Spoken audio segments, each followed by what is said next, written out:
وين رايح أنت؟ الجنة والنار يا فلان، الجنة والنار، في جنة وفي نار. هل هذا الآن الذي ستفعله يقربك من الجنة؟ انتبه. هل يوصلك إلى النار؟ هل يباعدك من الجنة؟ وازن. إذا كان يباعد من الجنة التي فيها ما لا عين رأت ولا أذن سمعت ولا خطر على قلب بشر، والله من الغبن الفاحش الفادح أن يدخل الإنسان في لذة سريعة فانية، يدخل في لذة سريعة فانية ويحرم نفسه من لذة عظيمة باقية. اللهم أكرمنا أجمعين بجنتك.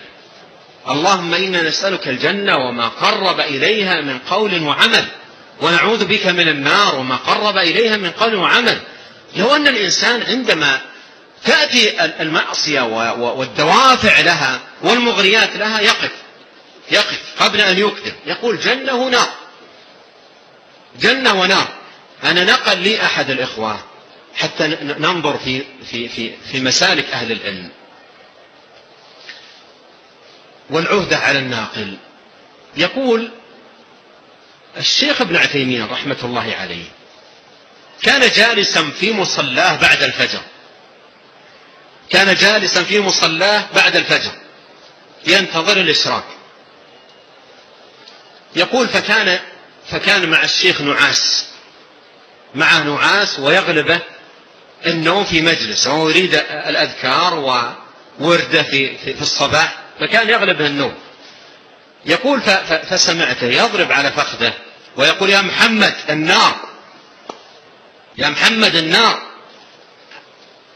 الشيخ يقول ذلك إن كان صح ذلك عنه، يقول ذلك في محافظة على أذكار. وحقيق بكثير من الناس أن ينتبه لهذا عندما تحدد نفسه بترك فرائض، عندما تحدده بترك فرائض أو تحدد نفسه بفعل محرمات. إذا حددت الإنسان نفسه أن يترك فريضة أو يفعل محرما يقول لنفسه يا نفس النار، يا نفس النار، يا نفس لا تحرميني من الجنة. يحاسب نفسه. يقول عمر رضي الله عنه حاسبوا أنفسكم قبل أن تحاسب وزنوها قبل أن توزن.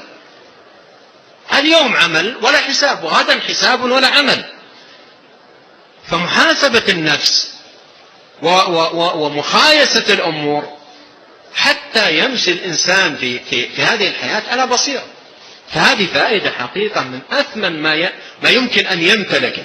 هذه الفائدة التي يتحدث عنها ابن القيم أثمن من الذهب والفضة، والله أثمن من الذهب والفضة، وأثمن من الدنيا وما فيها، ما أبالغ، والله أثمن من الدنيا وما فيها هذه الفائدة. ومن يملك هذه الفائدة هو خير ممن يملك كنوز الدنيا. هذه فائدة ثمينة ونفيسة جدا، وإذا وجدت عند العبد سعد بإذن الله سبحانه وتعالى في دنيا وأخرى،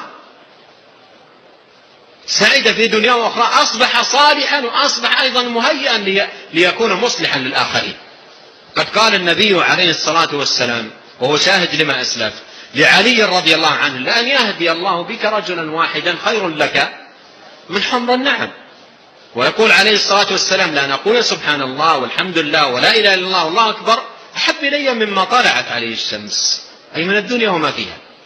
فهذه الفائدة خير من الدنيا وما فيها لمن يكرمه الله سبحانه وتعالى بفهمها والعمل بها.